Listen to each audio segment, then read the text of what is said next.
This is Renelle, and welcome to Quality Hang with Rod Brooks and friends. And here he is now, your host, my main man, Rod Brooks. Thank you very much, Renelle. I am Rod Brooks, and welcome to Quality Hang. And as always, I'm joined on this broadcasting adventure by my friend, my co-host, my partner in crime. He is Marcus Osborne. What up, man? How you doing? That's right. Are we going Jamaican on this Wednesday? Is that what we're doing? Going Jamaican air horn. little bit of that UK flavor as well. This is now the US versus the UK in the world of hip hop.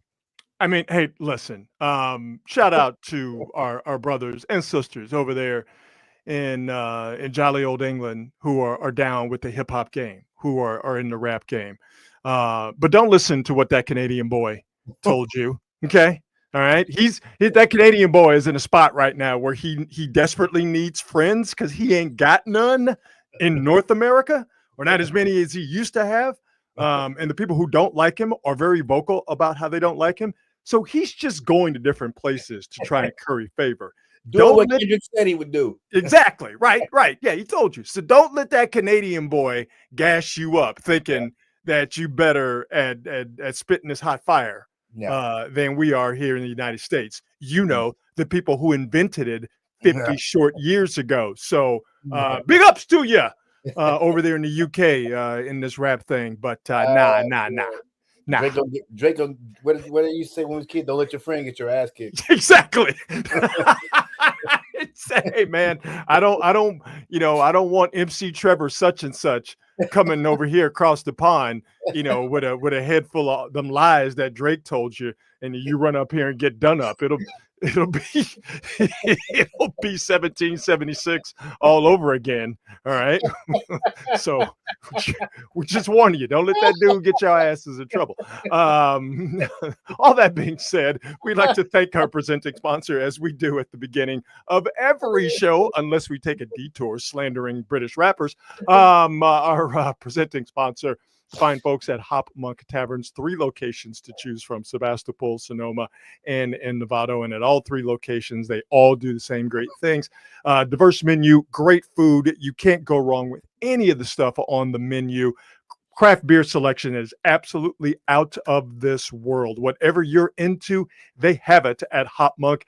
And for me, the best thing about Hop Monk is that it is a place to see live music and other forms of live entertainment. And they do it at all 3 venues. And you'll get touring acts from around the country. But for me, it's about the local acts in the Bay Area, particularly in the North Bay and in Sonoma County, that there's a place for local artists to play, to see, and be seen. So to see what's coming up at Hop Monk as far as their live music is concerned, or their information you may need, check them out online simply at hopmonk.com. Follow them on all the socials. But if you happen to be around the North Bay, or if you happen to be in Sonoma, make sure you check out a Hop Monk location in Sebastopol, Sonoma, and in Novato. I hope you checked out the Major League Baseball All-Star game last night, because you know what, Marcus? What? Major League Baseball, for all its faults, Major League Baseball got it right last night with the All-Star game.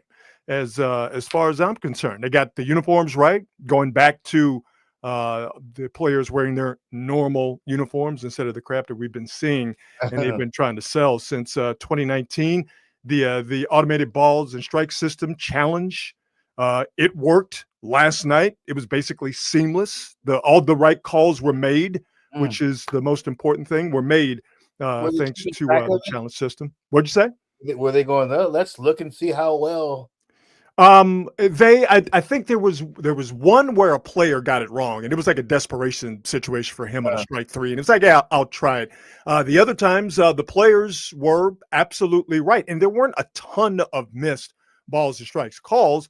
Dan Iasonia, if I'm remembering correctly, was the home plate umpire, and he's considered to be one of the veterans. He's not Phil Cuzzi or Laz Diaz or one of those jokers.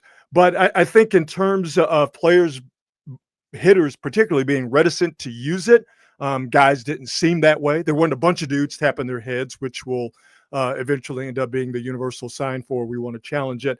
But the hitters seemed to be okay with it. A couple of catchers tried it. A couple of pitchers tried it. So, like I said, it worked. It wasn't that big of a thing. It was seamless. And the most important thing, which has always been my thing about replay in all sports, particularly in baseball, if there's technology there to help the humans get the call right, which is the most important part of the human's job, if that human is a referee or that human is an umpire, then use that technology. And that technology was used last night in the challenge system. And like I said, it was no big to-do. There were no fireworks. You tap your helmet. It was quick. That Hawkeye system, if you watch tennis, it takes the same amount of time. It takes a few seconds. The right call is made, and then you move on with the at-bat or you move on with the rest of the game. So Major League Baseball, they got that right. They got the miking of the players up right last night. I got a couple of instances where player was mic'd up, and it was Clayton Kershaw. Listen, you know that they nailed it when they made me, a person who's not necessarily a Clayton Kershaw fan, like Clayton Kershaw with these videos. See if I can find that bad boy right here. I actually find Clayton Kershaw. All right, now I think I probably got to go slider. Let's think what Will thinks, but I think I got to go slider here. No, he wants curveball again. All right, fine. Got him. Uncle Charlie. That's pretty cool. That's pretty cool. Here's the Cutter in, slider in. I don't throw a cutter. He doesn't slider in, say cutter. Son of a. He's gonna make him mad. That was short. How about this splitty? Break out the splitty. All right, what's the count? 2-2? Yeah, this is 2-2. so weird talking to you guys. It's kind of Holy for us cow. too. Now, listen, of course, you would never do that in a regular season game. And you will never, I shouldn't say never, but I do not think you will see that in a postseason game or in the World Series. The time to do interesting, non-traditional, or even goofy stuff, you do it in the All-Star game, which is why they introduced the automated ball and strike challenge system. But I just, I thought that was cool. And again, as someone who maybe I don't hate Clayton Kershaw. I hate who he pitches for. And because he pitches for the Dodgers, I have enjoyed Clayton Kershaw's playoff misery over the years. But that bit of video, that miking up, which again worked, there was other instances as well. I mean, it made me like Clayton Kershaw, which is something I didn't ever think I would do or ever say publicly anyway. I've always liked Clayton Kershaw, like just as a guy. I always felt him a fairly good quote, fairly entertaining dude, and didn't seem like a dick. So, well, I find that quite often. Here's another problem though. He's from Dallas, particularly Highland Park, which is the rich area of Dallas. That'll do it. Chances are he's a dick. Right? If you're from the richest part of Dallas, Texas, there is a 97.86% chance you are a raging dick. But no, I'm somewhat kidding. He's a lot more likable of a Dodger than I can think of a half a dozen other people, starting with Tommy Lasorda. But like I said, they got it right with miking up the players last night. They got the home run swing off. Home runs. They got that right career. You go last night. Again, home runs he hit as a rookie. I don't think we will or should see this in the regular season. If a game goes to the end of the ninth at a tie, you have a home run hitting competition. But in the All-Star game, absolutely you do it. Absolutely, it was the right time. It was good television. It worked, and everybody looked like they were having a good time in the All-Star game last night, especially once you got to this point, once you got to the home run swing off. And I love that. And listen, this was better than we've seen out of any NBA All-Star game over many, many, many years. Major League Baseball, they got the All-Star game last night. They got it right. Just like they got the pitch clock right, just like they got interleague play right, just like they got the DH in both leagues right, just like they're going to get right with the automated ball and strike challenge system coming to the regular season starting as early as next year. I don't think Rob Manfred and the other owners, because he's a part of the owners cabal, even though he's the commissioner, he works for them. I don't think they like I don't think. I know they don't like the game of baseball. They definitely don't love it. They think the players are dumb, and they think the fans are ATMs. They just think fans are there to just be shaken out of all of their money. But I think you have to give credit when credit is due. The things that I've mentioned that they've done over the past few years, particularly the pitch clock and what we saw in the All-Star game last night, baseball got it right. And I think it's important to say that because we trash them rightfully on a bunch of other stuff, but let's give them credit when they do it right. Well, dude, I mean, all the things you mentioned, baseball is actually probably the sport that when they make the changes, it typically is the right move. It may take a while, but they typically get the moves with the game right. I've never really thought about that, but as you were saying that, I was thinking of things that Major League Baseball has done over its many, many, many decades. Like, finally letting black people play. Yeah, it was a long time coming, but when they got it right, they got it right. Guys wearing helmets. They got that right. They got it right. The ghost runner thing in extra innings during the regular season, it doesn't bother me. I understand it. And so because I understand it, I'm okay with it. And again, understanding it from not wanting to wear out a pitching staff because you have a random goofy ass 13, 14 inning game, right? Which can mess you up even over the course of a 162 game season. I know people don't get that, and I'm understanding of people not getting it and not liking it. I don't look at it that way. But yeah, when you think about it from sort of a bigger perspective about Major League Baseball's history, it takes them a while. But when they do eventually settle on things, you're like, you know what? They got it right. I mean, I remember watching an 18 inning game at the A's over at the Coliseum, and you talking about a brother getting home at 2:00 in the morning. Yeah. Let's get this thing over fast. And listen, you didn't have to wake up and play the next day.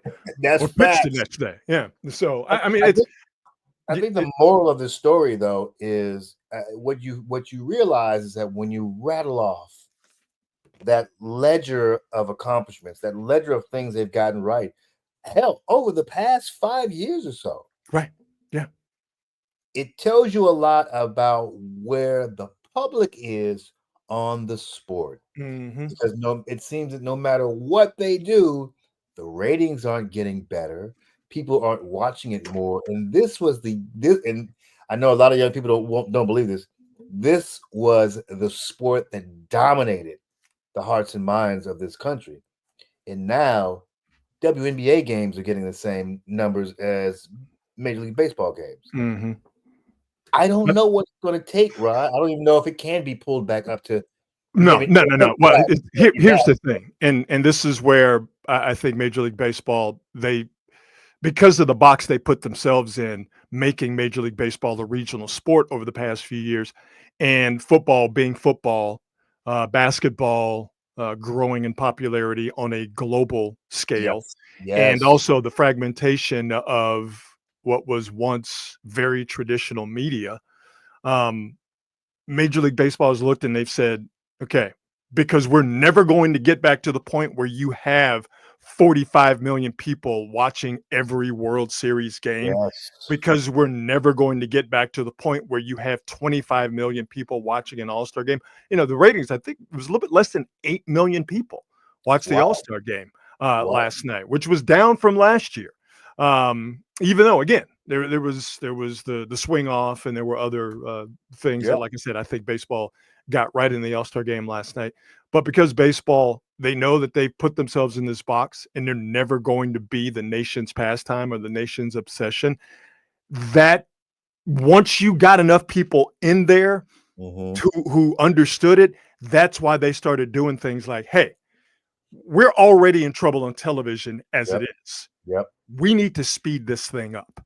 We need to do stuff to where we're never going to get back to what we were, but we're going to have to try and find a way to stop the bleeding when it comes to popularity, when it comes to ratings. And that runs very contrary to how baseball purists and traditionalists, and there are many, how they view the sport, how it was presented to them, how it was brought to them by their fathers, mothers, grandmothers, grandfathers, uncles, what the hell ever.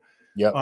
When you do something different, especially in a sport that is so bound by its tradition, Amen. it's going to be a real big problem for them. Yep. But again, Major League Baseball, led by Rob Manfred, who I think is a loathsome individual, I give them credit for understanding we're already whistling past the graveyard. It don't make any sense to dig your own damn grave and then throw dirt on yourself. Amen. I mean, at some point, maybe they will get to the point where they just go, you know what? This is kind of where we are now. Yeah, they're at that point. I really believe that. And maybe we don't have to worry about making all these changes and stuff, because all the changes we make, even though they are good changes for the game, the public still doesn't seem to care. Yeah. I just understanding. We need more home runs, so they started hitting more home runs. These things they thought speed the game. I'm like, none of these things are working. They're great changes, but none of these things are working. But I do think it's working in regards that they're not bleeding viewership as much as they had been. You dig what I'm saying? Oh, for sure. I think it's to find out what the problem is, address it, and then hopefully you can stop the hemorrhaging. I don't know why I'm using all these terms for bloodletting, but you could stop the hemorrhaging and then maybe turn it around. But you have to do all that with the understanding of we have a problem and we're not going to ever be what we once were. Yeah, I think when you understand that that's where you are, then you can go in a direction of, okay, what's the problem? What are the problems? Because it ain't just one. What are the problems? Yeah. And then how do you go about fixing it? And we've talked about this before, in the older iteration of Quality Hang, when we just did an audio podcast, that you got to get more. You got to get more Black people involved. To go from 20% African American representation in Major League Baseball 30 years ago, maybe a little bit less, to now in the low single digits. You're talking about 5%. That's crazy. Maybe less. That's a problem. But watching the All-Star game last night and then, watching the Home Run Derby on Monday, some brothers at the All-Star game. Yeah. But again, you have to recognize the problem, stop the bleeding, and then fix the problem. Yeah, because don't you think that's really what the issue has been? Not the changes themselves, but the fact that they recognize that they weren't building the next generation or two of super fans. And it was nothing but these, and they did the research. They knew that this was the oldest base of fans in all of professional sports. Yeah. And they did nothing about it. Well, and what baseball is doing, and this is something similar to what NASCAR is doing, and understanding, is that both sports have aging white fan bases. Yep. And what both sports have realized is that the way that they go about doing things, broadcasting in particular, and I think Major League Baseball is going to turn a corner when they finally ink whatever broadcasting deals are coming up here in the next couple of years, that they're going to have to go the non-traditional route of broadcasting and getting younger audiences. And I don't want to get too nerdy about this, even though this is something I nerd out about. I mean, I'm a big auto racing fan, and NASCAR is something that I watch. NASCAR did 5 races, I think, on Amazon, knowing full well that their aging fan base more than likely is not going to watch races. These aren't big races either. Right. I think they had the Coca-Cola 600, but you're not going to watch. The older fan base is not going to watch races for the most part on Amazon. But you know who is watching Amazon Prime Video? Young people. The young people that were not watching these early summer races on TNT and Fox and a couple other networks that are escaping me right now. So while Amazon lost viewership with those races and NASCAR lost viewership with those races in terms of total number, where did they pick up gains? They got younger viewers. And what they're now trying to do is cultivate those younger viewers that they got and hopefully keep getting to stick with the sport as it goes through a transitional period. That's what Major League Baseball is in the process of doing right now. And that's why we've seen the pitch clock. That's why we've seen replay. And we're going to get the challenge system with the automated balls and strikes situation. That's why you get in-game interviews, even during the regular season, whether you like it or not. Hey, man, the players do it. You know why they do it? Because they get paid $10,000 a pop to do it, right? But all these things are Major League Baseball's I mean, I think it's fair to say desperate attempt to try and stop the bleeding when it comes to viewership and get relevant with younger viewers. Yeah. You have to do it. You You have to do it. got to do it. You have to do it. That's, I mean, for better or worse, that's why football and that's why hoop. Well, Those sports Yeah. ain't going nowhere because they keep on cultivating and turning over these new generations. yeah. But of course, it being Major League Baseball, it will, once the regular season starts up tomorrow, Major League Baseball will completely and totally just trip all over its dick and do dumb shit because it's Major League Baseball and they just don't know how to help themselves. I know this is something you wanted to get into, and I'm more than happy to do it with you. Yeah. And I think we both were thinking about this because if you have spent any time on social media, particularly the artist formerly known as Twitter, Yeah. you have seen a battle raging over the couple of days about the legacy of one Kobe Bean Bryant. May he and his daughter and the others who perished in that just terrible helicopter crash. May he and they all rest in peace. But the Kobe stands, Marcus, have been out in force over the last few days, and you just about had enough, huh? I mean, I've been over it, and it's kind of the like weird, not politically correct sports perspective to have to say that Kobe Bryant is not one of the 3 greatest players of all time. Like, when did this conversation start that Kobe Bryant was one of the 3 greatest players of all time? Like, every conversation I see now is Kobe Bryant is 1, 2, or 3. It's Jordan, LeBron, and Kobe. I don't want to be an asshole, but this was never the conversation when Kobe was alive. I'm glad you mentioned that. Keep going. Keep going. Never the conversation. And so now that they've come out with this top 10 greatest players list of all time, Kobe Bryant is outside of the top 10. He's at 11. I mean, where he should be. From my perspective, I'm fine with that. Right. But if somebody says he's top 10 all time, I'd be fine with top 10. Okay. About top 5, top 3, like, what the fuck are you smoking? But the biggest problem is this. Basketball, unlike any other sport, the people stand out over these players like they grew up with them, like they're their daddy, like they are in a domestic partnership with these cats. It's crazy how it's a parasocial relationship weirdo that is very, very weird. And here's the crazy thing.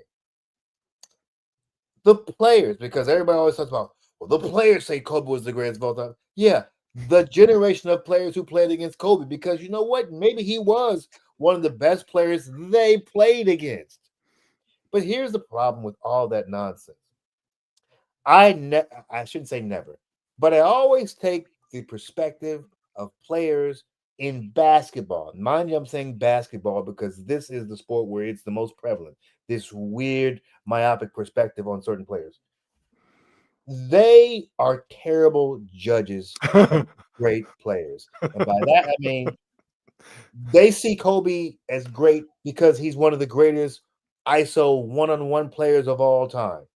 If you had to play against him and you had to guard him by yourself, then you probably saw, oh my God, he's one of the greatest one-on-one players of all time.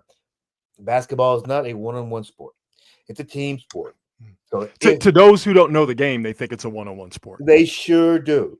And people, when people talk to me all the time about this game, they ask me, I think the best player of all time for me is the player who I'm going to draft first on my team. And guess what? It wouldn't be Kobe Bryant. I wouldn't want to build a team around Kobe Bryant. And there is such a mythic sort of thing surrounding Kobe Bryant now. This dude was a complete asshole. Nobody on his team, boy, they're going to get mad at me. His teammates didn't like him at the beginning. He was very standoffish. His coach wanted to trade him. We forget about that. And he told the team that he wanted to be traded. Like, what are we talking about? This is not Mr. Perfect. The Mamba mentality thing, all that stuff is great. Y'all got the players who played against him, stop using them as your like go-to argument that Kobe being one of the 3 greatest players of all time. I saw someone say that Kobe is the greatest Laker of all time. And instead of getting mad, because why would I get mad? Who am I going to get mad at? Some faceless, nameless person on the internet. I just laughed because I said, well, apparently Kareem Abdul-Jabbar never existed.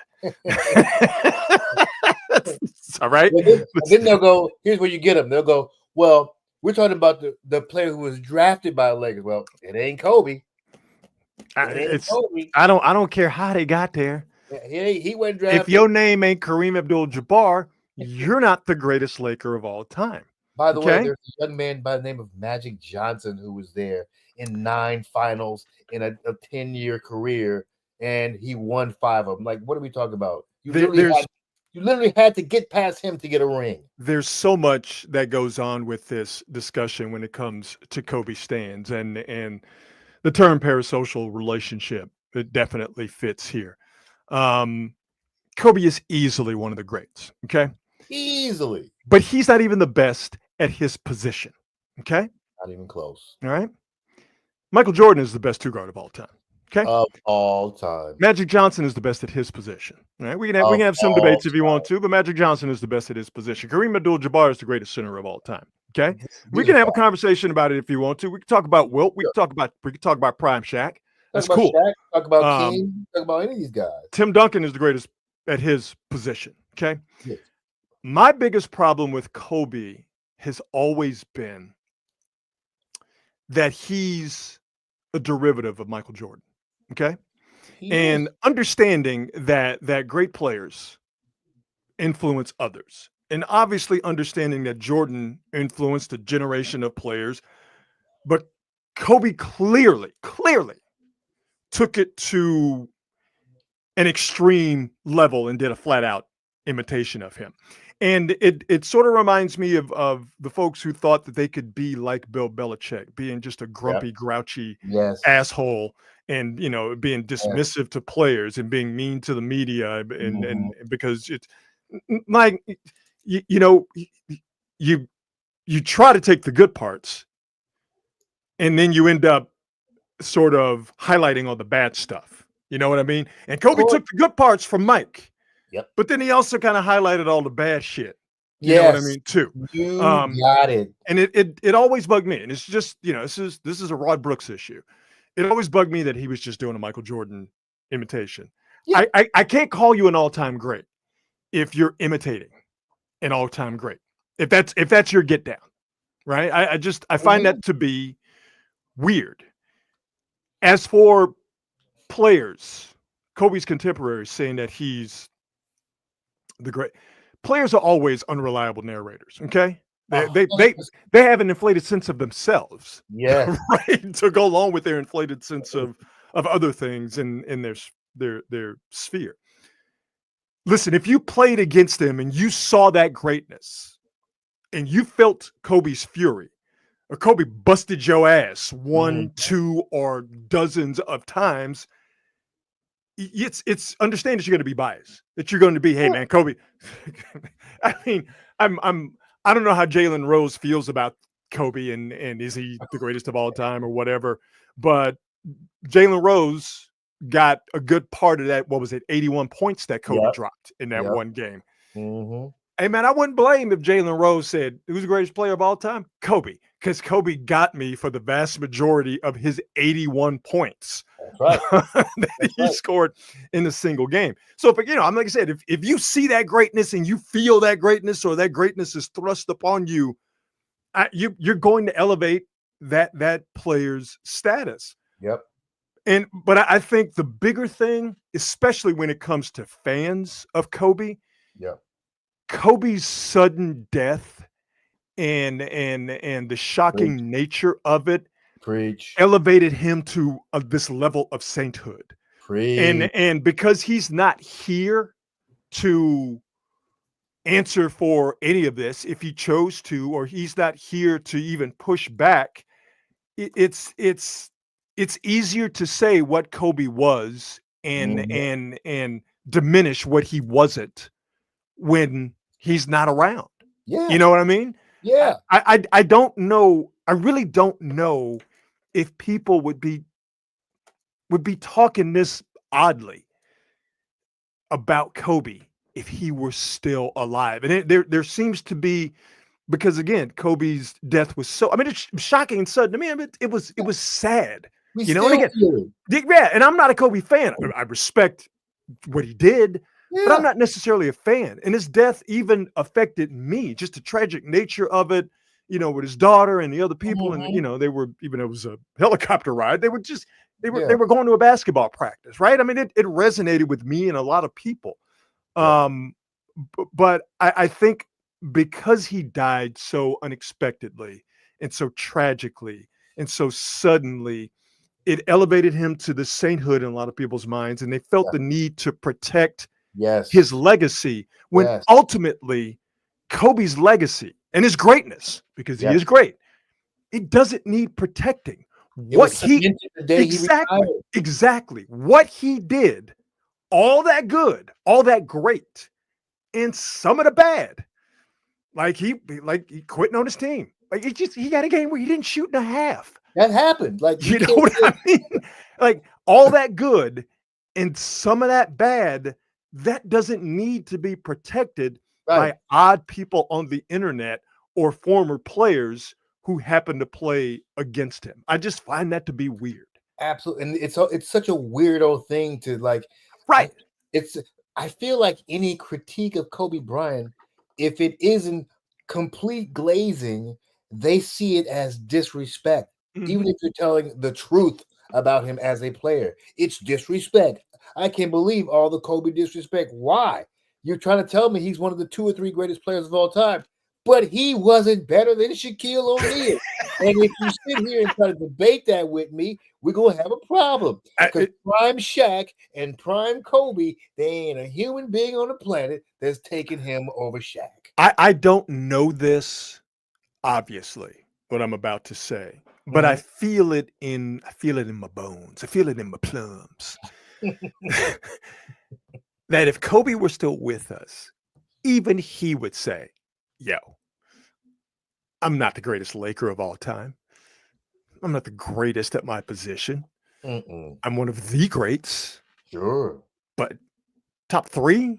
Sure. Yeah, maybe I'm wrong about that. But I do feel that Kobe was a basketball purist and a basketball truther, if you will. Yes. You know what I mean? Like I said, he had a lot of great and he had some flaws, but he was real with the game. He was real in how he wasn't going to cheat it. He wasn't going to cheat it.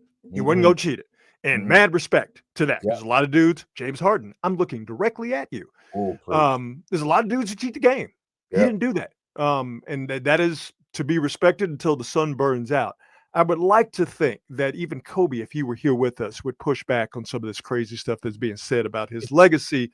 But he's not here to do that. And ultimately, that's sad. Yeah, one of the things I really appreciated about Kobe Bryant's game was that, as you said, he was a purist. He played the thing he learned from Michael Jordan was to keep the game simple and fundamental. And like when people talk, and actually LeBron James is the same way. Sure. He wasn't, they're not the guys who are like trying to be in their bag, quote unquote, and all this bullshit. Make the right play, do the right thing. Yes. And I heard Michael Jordan say this, and I heard Kobe echo this. Keep the game simple. You don't exhaust yourself when the game is over. Keep the game simple. You shouldn't, if your footwork is great, you don't need all that stuff. Speak on it. Speak on it. And when people complain about LeBron James, oh, he just bulldozes down the middle of the paint. Yeah. That's what you do. You're bigger than the overwhelming majority of the people on the court. Yes, do that. Remember what you said about Shaq? All he does is dunk. Yeah.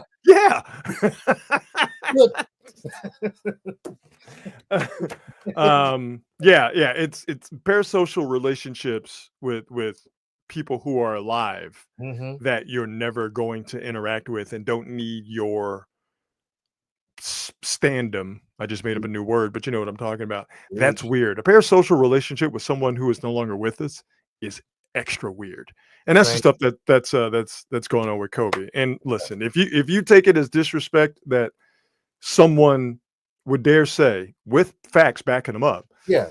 that Kobe's wasn't the best at his position, not the best Laker, and not one of the top 3 players of all time. If that bothers you, that's a you problem. Yes. Ultimately. And all 3 of those are very objectively and subjectively true. Why are people, and this is a rhetorical question, why are people so weird when it comes to talking about, and I think this is along the lines of the problem with parasocial relationships between fans and athletes that they're never going to interact with. I don't understand why people have to be so weird about Caitlin Clark and Angel Reese and talking about them. It's nonstop. We all heard, and I'm not going to dredge this stuff up. The stupid stuff that Robert Griffin III has said and the dumb thing that he put out on social media. I actually saw that. Because remember, we were talking about Angel Reese last week when she became the cover athlete of the WNBA edition of NBA 2K26 video game, and she got her own Reebok shoe that same day. I think it was actually last Wednesday we talked about it. And when I was looking for a graphic to put up, I was looking for the 2K26 graphic to put up. On the show, I saw that monkey, racist monkey graphic. I saw it, and I just, I let the bullshit blow in the breeze, right? Because that's just the times we live in. That's social media, and never once did I think, hey man, I'm gonna put this on the show to make a point, even if I thought the point was righteous. Well, Robert Griffin III did that, and listen, he's 100% a world class jerk off. All right. I mean, there's just no other way to put it. But the discussion has gotten even weirder. And now Shaquille O'Neal has stepped into the mix. I just want to play something here and then ask a question and maybe make a larger point. RG3, tweet another monkey post about my girl Angel Reese. I'm punching your fucking face. Okay? It's enough. Like, I don't usually do stuff like this, but just stop it, bro. You got your job, you got your podcast. Leave my Angel Reese alone. I'm the one calling her and telling her not to respond. So he goes on for another minute, threatening to punch Robert Griffin III in the face. And while, listen, watching RG3 eat a punch, eat one of Shaq's giant fists, I mean, man, I'd pay decent amounts of American currency to see that. Or better yet, like, have you seen those slap competition videos? Like, if Shaq's we need footage. If Shaq's big ass ashy hand just came across Robert Griffin III's face, I'd get a chuckle out of it for sure. Dude. But man, Shaq ain't gonna punch nobody in the face. He got too much. Yeah, it's like, what are we talking about here?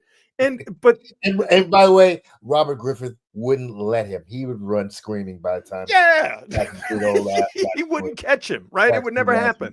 Yeah. But my point is, why do people, famous and not famous, why do people feel the need to white knight for both of these athletes? Dude, Angel Reese and Caitlin Clark. Why do people feel, why can't they just talk about them in a basketball related context because they're basketball players? Why does Shaq have to white knight? Why do people have to come to Caitlin Clark's defense and then demonize the other person? What the hell is Robert Griffin III thinking? I don't understand why people cannot talk about these two human beings as human beings within the context of what they do for a living, which is play basketball. It's wild to me that people are of seemingly all walks of life and socioeconomic status and race, creed, whatever. They just don't know how to have a discussion about these two women, and I find it to be fascinating. Dude, the more we have this discussion, the more I've had this belief, but it's just this conversation is cementing it for me. I just think this is a basketball thing. I think this is a weird pro basketball thing where you gotta pick one side or the other, and if you don't pick this one, that other one sucks. Like this is such a what we were weird. just talking about, except we were talking about it with dudes. Yeah. It's such a, that's what I'm saying. It's just it seems to be like, well, now we have the equality we were hoping for. Like the same thing happening. I mean, it's just a weird thing, right? It's Kobe and LeBron, or LeBron and Jordan. Now it's Reese and Caitlin Clark, and then it's going to be Paige Beckers next week, and then next year or the year after it'll be Juju Watkins. Like there's something unique, and I don't know what it is. I can't put my finger on it. Maybe you have a theory. There's something very unique to hoop that makes people lose their ever-loving mind over these players and feel like they've got to protect them at all costs. It's not even about the game. I just got to protect my person. And then when you add in 2 women, it seems to heighten the I got to protect my, chosen woman in this unnecessary race. Like it just let them battle it out on the court when they do it, or let their stats or their accolades for both of them in pro and college. Let that speak for them. I don't understand why people feel the need to speak for them. Like I find it to be very unnecessarily patriarchal. You know what I mean? Well, you're right. Why do we, particularly dudes, why do we as dudes feel the need to come to the defense and protect these women that don't need our protection and didn't ask for it? Like I just let their play and let how they move in life, let that speak for them. Let them speak for them. I think I really do think it's almost sexist in a way that a bunch of dudes feel the need to speak for them. And then the most insidious part about it is you have to down the other side to speak for yours. Like it's just it's the wildest thing I've seen in a while. Really is. We could actually have a really good basketball conversation about both these players, particularly 100%. The fact that, I mean, listen, if we could be completely honest, right now, Angel Reese is light years better than Caitlin Clark. Like, if we're being honest about it, listen, you hit me onto this last week. You're watching way more WNBA than I do. That now that they're putting the ball in Angel Reese's hands, she's playing point. Put points per game up. She's playing a lot better. And I did see a stat today that Caitlin Clark, who is dealing with a groin injury, but on the road, her 3-point shooting, it's something like, she's 1 and 33. Yeah, I was about to say 5 for 35, but yeah, I was going to give her 4 extra baskets. Yeah, that 1 for 33. Yeah, I mean, like again, it's not. I don't understand why we, particularly dudes, why we cannot allow their basketball acumen or lack of, why we can't allow that to do the heavy lifting for these women. Why do we feel the need to protect them, speak for them, and then speak down some people on the other to elevate? It's weird. I don't get it. I don't get it. Such a strange relationship we have with these players. And like I say, I think that it's not just these two. I think it's just a weird. Yeah, no, you're right. That's current. Like, what are we doing? Yeah, but all these folks, like we know them. When it's dudes caping for dudes, it seems still silly, but it doesn't seem as creepy, and it doesn't seem again as, well, you need me as you need me as a protector, as a white knight. Like it's just, dude. Especially when most of these dudes don't even watch the game. No, not at all. Not at all. They not don't, at all. Or they just started. Like, what are we talking about? Man, how stupid would I look if I got on here or anywhere and started running my mouth about what any WNBA player is doing? Because it's just not something I watch. I don't watch college basketball. I don't watch hockey. Yeah, it's nothing to do. It's just not my type of hype. But I would look real stupid if I got up here talking about Caitlin Clark ain't this, or Angel Reese ain't this, or Angel Reese is this, and Caitlin Clark, or any of the, and not watching it. Yeah. Or having some sort of hard, rigid opinion about the WNBA when I don't watch it. That doesn't stop a ton of people, and that's wild to me too. This is the price that I think maybe every league that's sort of receiving this type of explosive popularity is going to have to go through. These are the types of growing pains they're going to go through. It's sad to say, but all this publicity, it's good for them, but it also sucks. Yeah. But I guarantee you. Yeah. As you said, the game is being lost in these battle of personalities. Yeah. But I guarantee you, nobody in the WNBA would like to go to the bad old days that really weren't that long ago. Nope. While there's a lot of bullshit out there, you take the bullshit. I mean, it's what they say. All publicity, ain't bad publicity. Get it how you can get it.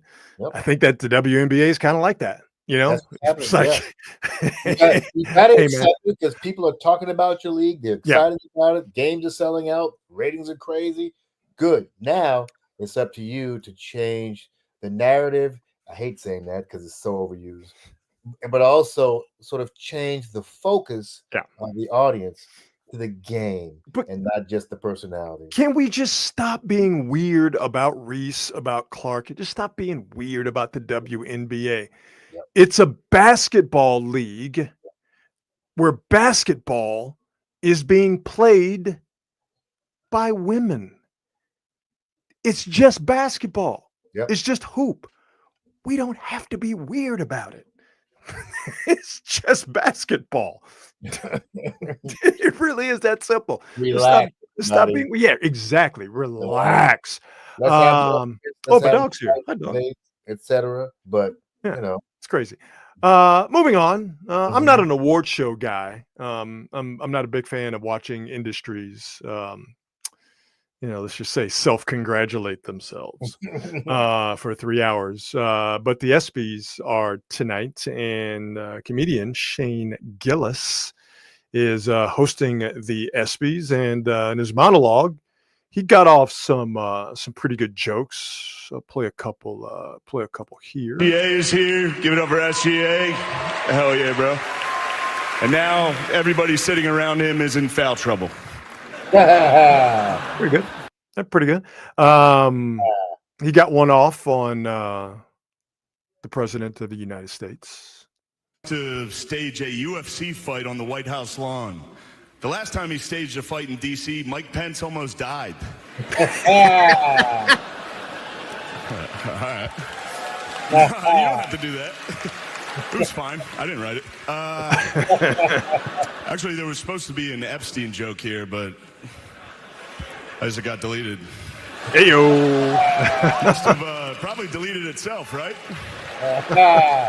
Probably never existed, actually. Let's move on as a country and ignore that. That was a good one. And I like Shane Gillis. Yeah, no, he's funny. He's got one more here. Good one about Bill Belichick. I got it in the middle of the joke, but it won't ruin. You'll get the context. It won't ruin the joke. Here we go. And bookie. A bookie is what Bill Belichick reads to his girlfriend before bedtime. He's not done. It gets better. They do. They read The Very Horny Caterpillar. The Little Engine That Could But Needed a Pill First.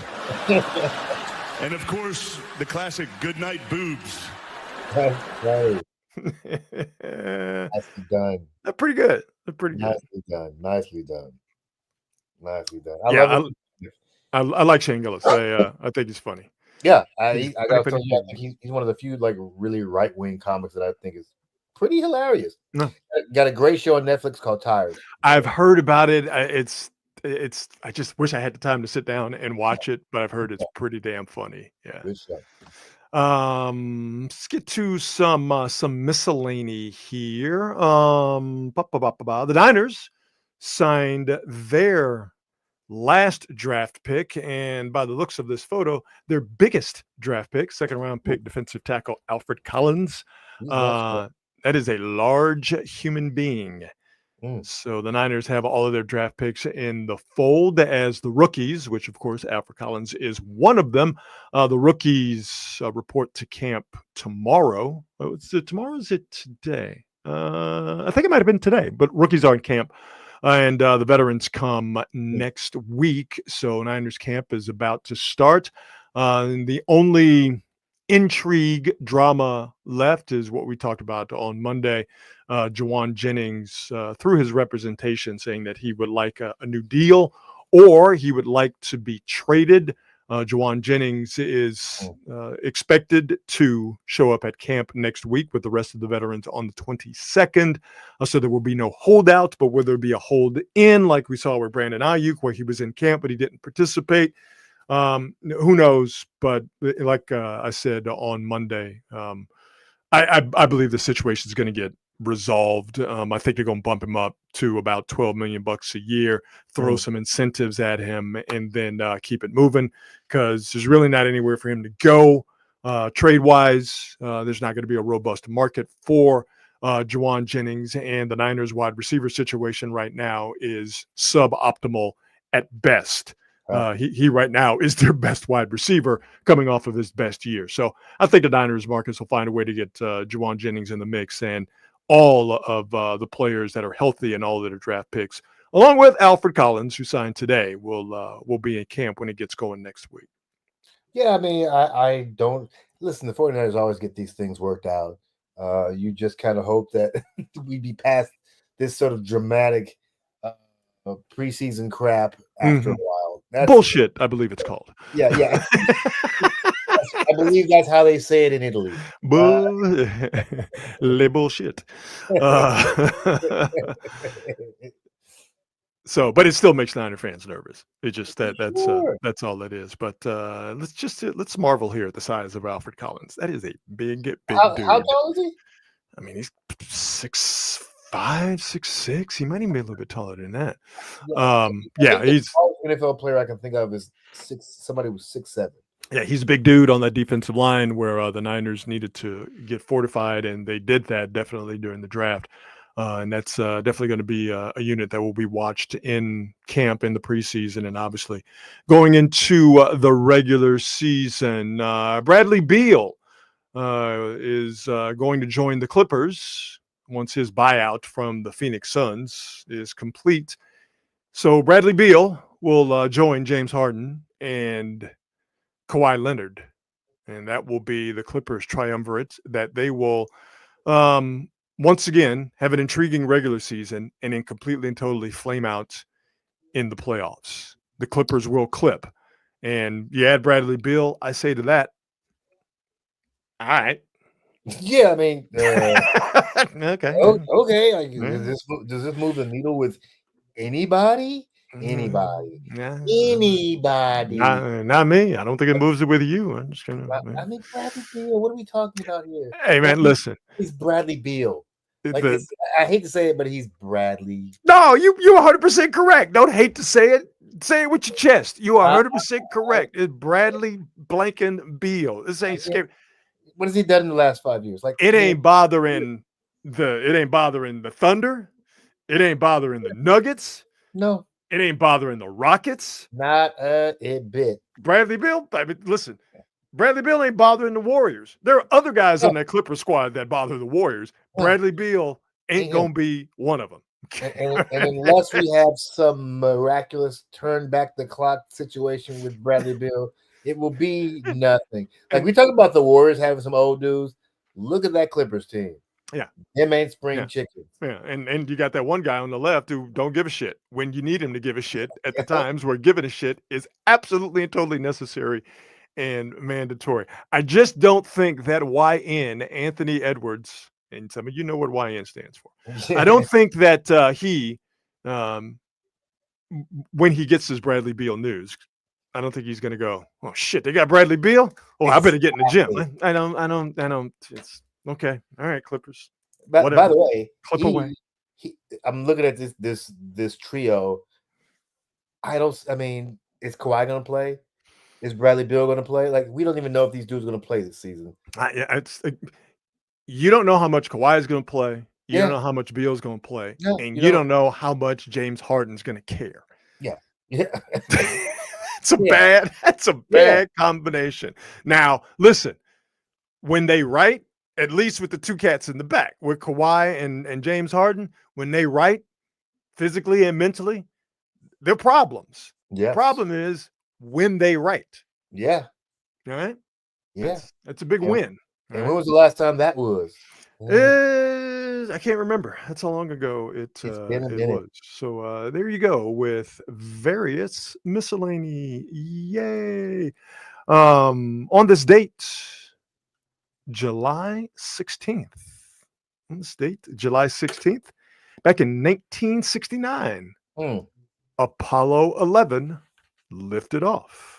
For those of you who are not space nerds like your boy Rod B here, Apollo 11 is the NASA mission that went to the moon for the first time. So Apollo 11 blasted off from Cape Canaveral, Florida. And 4 days later, if I'm remembering correctly, on July 20th is when Buzz Aldrin and Neil Armstrong landed on the moon, and Neil Armstrong taking the first steps. So on this date, July 16th, 1969, man left the gravitational pull of planet Earth and headed to the moon. So I'm assuming that as a child and as a youth growing up, that you were privy to a bunch of space launches out there. So growing up in Houston, yes, that's where the Johnson Space Center is. Yeah. They don't do launches or landings there. That's just where the mission control is. So once it takes off from Florida, from Cape Canaveral, Cape Kennedy, once it takes off, then it goes to Houston. But yes, as a child going to the Space Center, I mean, it was like going to the zoo or the museum. Right. You go on field trips, you go on family. So yeah, I'm kind of a space nerd. And clearly, I'm a person who believes that man actually did go to the moon and walked on the moon. Thank you, Lord Jesus. I am not a person that believes that the whole moon landing thing was a hoax. Oh my God, those people! I try not to call people stupid, but boy, no, they're stupid. They make it really difficult, Rod Brooks. Yes. No. For me, it's not difficult. You tell me you don't think man went to the moon, or you tell me that the Earth is flat. I will call you stupid and not blink. I just feel like there's just certain things that we all need to let's stop playing. Stop playing. By the way, dinosaurs really did walk the Earth. Quit playing with me. Yes, there's proof. Quit playing with me. I heard Marshall Falk say that dinosaurs didn't exist, and I lost every ounce of respect that I have for that guy. And I love Marshall Falk as a player. But he popped up with some dinosaurs didn't real. I'm like, get the fuck out of here, dude. Yeah.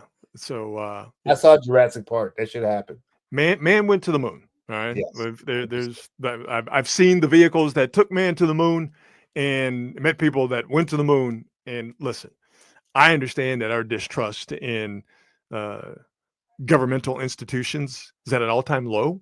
Yes. I have a hard time believing that a secret as big as this would be able to be kept. I mean, for well over 50 years. Somebody would crack. All right. The other part to this equation, when I get into these debates with people about these conspiracy theories, it's not a debate. I tell people all the time, listen, if you believe that these secrets could be kept and the entire press corps is hiding it, you don't know the press. You don't know the press, but also, and again, this is just from my point of view, growing up in Houston, going to the Johnson Space Center, why would they still carry on with the ruse half a century later? Why would you still be able to go to the actual mission control where they guided these men from Earth to the moon and back? You can make money off of it. You can make money off of that several times. Why would they keep up the charade? If it was a big lie, they would just say we went, and they would kind of, they They'd stick with the lie for a little bit, and then they would move on to something else. And it's similar parallels to what's happening in our government right now, if you read the news. Okay. Yes. So why can you still go to mission control to this day if the moon landing was fake?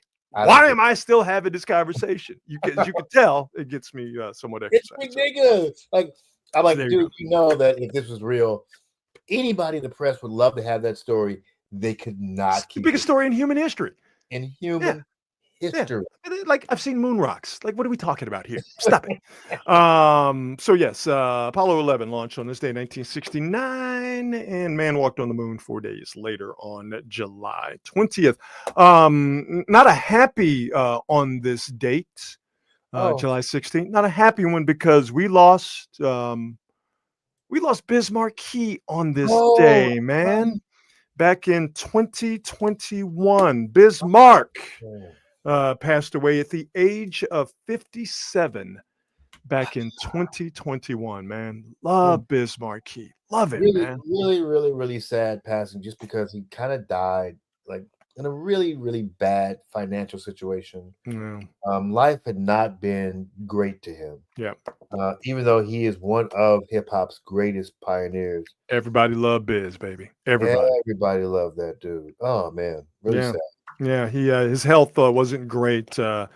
Diabetes was a big reason why Biz left us on this date back in 2021 at the age of 57. I mean, here's the thing about Biz Markie. Whoever called him the Clown Prince of Rap, you nailed it. You nailed it. It is impossible to listen to a Biz Markie song and not have a smile come across your face. It's impossible to listen to Just a Friend. Yeah. And not sing it at full volume. That's right. And not have a smile across your face. This is a dude who had a song called Picking Boogers. Picking Boogers. What are we talking about? Hey, man, and listen, some jams too. Make the music with your mouth. The Vapors. Oh my God. Well, and that's the other thing. Like Vapors, baby. Let's not get it twisted. Biz had rhyme skills. Yes. Like he held his own with Big Daddy Kane. Yes. Okay, Biz. Okay. Yes. Okay. Yes. He was like the precursor to ODB. Yep. Like essentially. Like, this dude is clowning, but listen to him. He got skills too. Yeah. So yeah, we lost a great Biz Markie on this date, July 16th, back in 2021. Happier though on this date. On this date, the homie Paulie Mack was born. Happy birthday, Paulie Mack. The host of Paulie Mack's Particles here on the Bay Area Sports Collective Network. Paulie Mack celebrating a birthday today. So happiest of birthdays to the homie Paulie Mack, and the wishing of many more of those birthdays to Paulie Mack. So love you, brother. Just wanted to shout you out, even though he's doing the exact same thing we're doing right now. Yeah, I was at KNBR as a producer when Paulie Mack first got there, and I want to say, was he with Dan Cilio? No, I was. That's right. Okay, there was another show called Ron and Don. Oh yes. Oh God, Jesus. And I remember he was Paulie with the picks. Ooh, boy. Yeah, you're 100% right. And this is all about Paulie Mack. But yeah. I almost lost my couth. I almost lost my religion. You said the name of two people who. Yeah. Okay. So yes, those were losers. Those dudes were such. Yeah. You know what? I'm gonna continue to take the higher road. Yeah. But I'll take the low road. Those dudes were losers. Thank you. Appreciate you, brother. I did not enjoy them. Neither did I. Wow, that's weird. We had the exact same experience with those two. They came in acting like the biggest divas, as if they invented morning radio. And listen, I was thrilled about the launch of that particular station, KSTN, but those dudes came in acting like they were the king of the hill. I'm like, dude, you're on a station with a signal this big? 5,000 watts. Settle down, What the dog. fuck are you doing, bro? You're making $45,000 a year. What are you doing, Ron? And both of them sound like big old goobers. Oh my god! It's because Hey, you! What are you doing, Ron? Because they were goobers. You know what? That reminds me. And now we're going back to the sad, making me think about the old Ticket 1050 days where I started. Raider Mort, who was huge Raider fan. Oh man, name was Raider Mort. Yeah. JT the Brick posted this today that Raider Mort passed away, and obviously condolences to Raider Mort's family Raider and those Mort. who knew him and loved him. But yeah, man, from those old Tickets in 50 days, and me being a Raider sideline reporter back then, had a chance to know Raider Mort. Really, really nice man. Yeah. Obviously, a massive Raider fan. But Yeah. he wasn't like all aggro and in your face about it. He was just a really nice, sweet guy. Loved to call in. Obviously, loved to talk about the Raiders. And I saw that he passed today, and it kind of hit me. So condolences, rest in peace, Raider Mort. Yeah, yeah, I saw that, dude. I saw it the other day. I'm like, damn, Raider Mort. It was maybe sad, but also made me nostalgic. Like, damn, that was like it's fun. It's fun. 25 years ago. Yeah, it was. Yeah, 30 years ago. Actually. But it was fun, man. Man, it was fun. It was fun.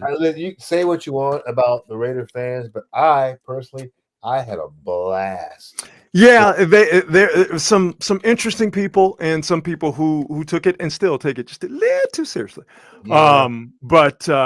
Boy, that parking lot at the Coliseum. Oh man, when it was cooking, it was cooking. And people and literally cooking. There was feasts being prepared out there. You could go in there with no ticket. No thing, no money. Yeah. But if you had the right attitude, you could eat and drink yourself. That's right. Silly. They took care of you. Silly. Yeah, man. Yeah. And Raider Mort was one of those people. I mean, just an extraordinarily nice man. So rest in peace to Raider Mort. As we wrap this up, we do it in the traditional fashion that we always do with the best thing I heard today. There we go. And the best thing that I heard today is, I'll move the best thing I heard today banner, is that the TSA, the folks who are in charge of keeping us safe at airports and on airplanes, are going to either adjust or possibly get rid of the ban on carry-on liquids. And this is going to come after Homeland Security announced that we will no longer have to take off our shoes at airports. Mm-hmm. And even though I do not trust this current administration with anything as far as I can throw them. And I do think that air travel is getting unnecessarily dangerous because of the actions of what is happening now currently in our government. Don't like to get too political, but hey, man, I don't think you need a weatherman to tell you, that the wind's blowing. I'm just saying. And it's raining hard.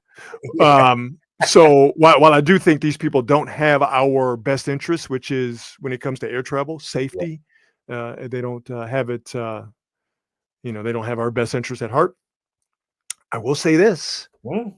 This is easily the best thing I heard today. Oh, man. Because that liquid ban was stupid. That was a killer, bro. I mean, how many times did I have to throw shit away? Yo, dog. Hey, man, how many bottles of cologne have you lost over the years? Goodness gracious. How many bottles of Smell Good have you lost since that fool tried to blow up a plane with whatever liquid it was? Yeah. Oh, and other stuff too, because like I've had like lotions and like, no, you can't bring it. It's more than 2 or 3 ounces. Like, are you serious? Yes. They were damn sure serious. Make sure you're making me take my shoes off and you making me throw away stuff that make me smell good. And then we're talking about 20 years plus of doing this stuff. Yeah. So even though by the way, to be clear, I'm not saying just relax all the security restrictions. No. I'm not saying that. No, at all. No. But you know what? We no longer ask people, did you pack your luggage or did someone pack it for you? Like we realized, Yeah. Even though that was just a question, we realized that's kind of dumb. We don't need to do that. And it seems like we're realizing, and I'm going to knock on wood here, and maybe I'm just giving these people a little bit too much grace, and a little bit too much credit, but maybe, just maybe, they're realizing that taking off your shoes and having 3 ounces or less of liquid was silly. Here's why it doesn't seem logical to me. We're getting everything X-rayed. Mm-hmm, mm-hmm. So sure, you can't necessarily X-ray the liquid, right, but you can always spray the shit or open it up or whatever you need to do. Yeah, and everything's being X-rayed. So why don't you take my shoes off? I can go stand right in there, put my arms above my head, get the whole. What are we doing? It seemed reactionary because it was, to the whatever bomber that was who tried to use liquid. It seemed reactionary, and then it seemed very heavy-handed to keep it that way. And I really do think it got to a point where we normalized it. Yep. This is what you had to do to travel, and we sort of forgot that the whole thing was ridiculous. And again, just reactionary because we almost got by somebody trying to, detonate a bomb using whatever liquid it was that homie was trying to use. So I hope that these people in our government who are making these decisions about, not having to take our shoes off and maybe getting rid of or allowing us to carry more volume of liquid on airplanes. I hope that this is a genuine,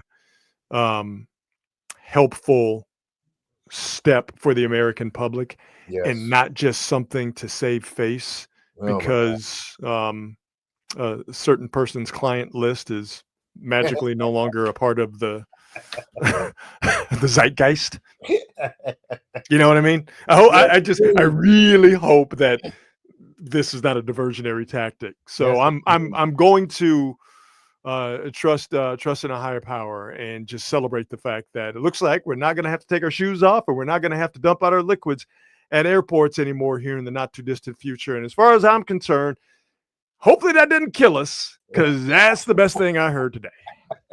I would agree. That is fantastic news. I hadn't heard that at all. I was thrilled about not having to take my shoes off, and you hit me with that bomb. That literally is the best news I've heard today, other than the UK MCs think they have a shot against American MCs. This is literally like, I listened to the first couple of songs from the first 2 UK MCs. No, I'm like, we could send our college teams to these dudes. We can have the Olympics and just send our college players to these dudes. No. Here's the thing. We need to learn from our mistakes, right?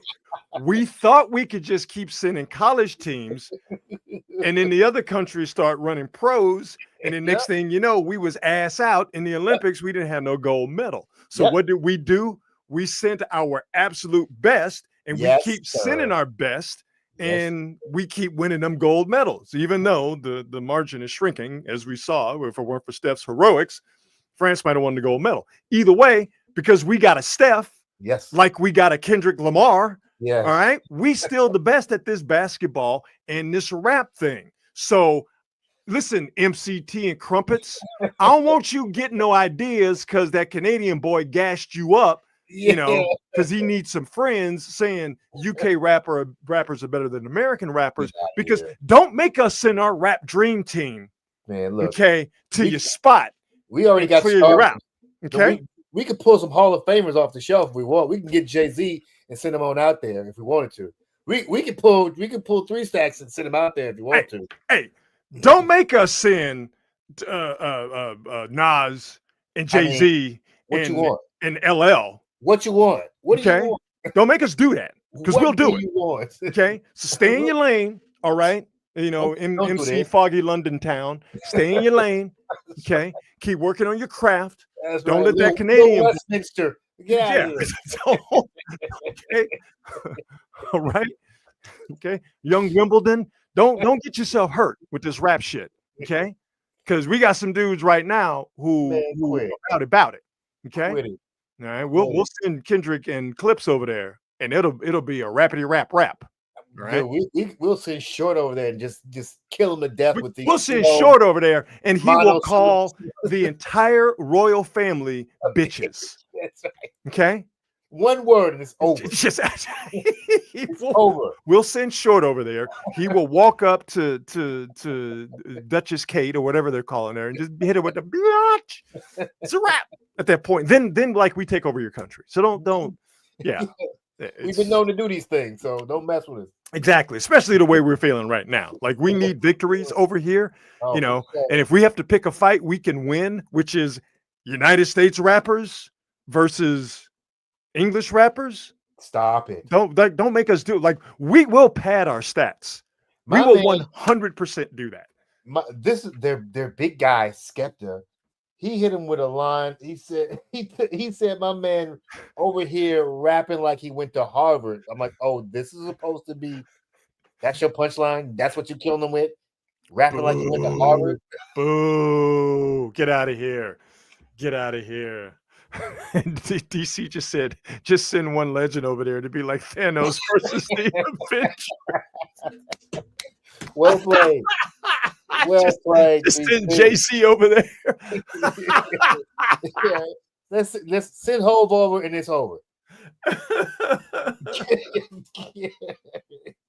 Give him a little jigger and this thing is a wrap. I mean, I'm thinking like a full scale invasion, almost like a rap D-Day.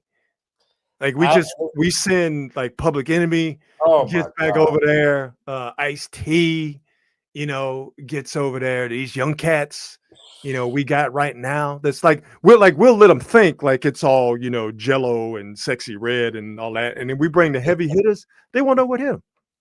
It's not even close. Like, you guys need to stop it. Go back. That's very cute what you're doing, but we're gonna let you win that over there until we really want to get serious with you. Don't let Drake get you hurt. That's what I'm saying, dude. That's all I'm saying. Don't let your little friend get your ass kicked. Don't let that happen, because it will. Like I said, we are looking. We're looking to pad our stats. We're looking for victories. And if we have to take out British rappers to do that, trust me, we will take British rappers. Full blown Westbrook, just padding the stats. Exactly. Padding the stats. Missing shots on purpose to get rebounds. I mean, man, could you imagine? And I know he can be somewhat polarizing. Could you imagine if we just sent Eminem over there on a seek and destroy mission? Because that motherfucker, even though he's a grandfather, is still crazy.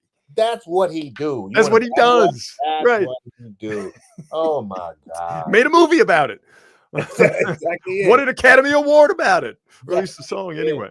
Quit playing with us, man. Quit playing with us. As we wrap the show up, we again like to thank our presenting sponsor, Hop Monk Taverns, for their continued and wonderful support. 3 locations to choose from: Sebastopol, Sonoma, and in Novato. Great food with a diverse menu, he tried to say in English.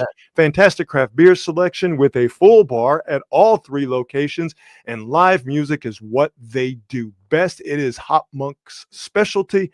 A live music venue at all 3 locations, Sebastopol, Sonoma, and in Novato. And it's a great place for touring acts from around the country. I mean, you might see someone you really, really vibe with at Hop Monk, or you might learn about someone new, a local artist. And I think that's what's great about Hop Monk, is that all 3 locations, it's a place for local artists to see and be seen. So check them out online at hopmonk.com. Follow them on all the socials, and definitely stop by Hop Monk if you happen to be in the North Bay or in Sonoma County. And speaking of following on socials, make sure you follow us, Quality Hang with Rod Brooks and friends, or variations of that, on Instagram, Facebook, and like and subscribe on YouTube. Do all of that stuff.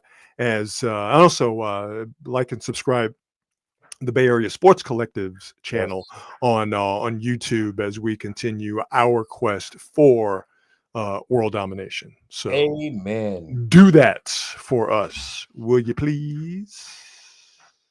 I think that's it, Marcus. I think we did the damn thing.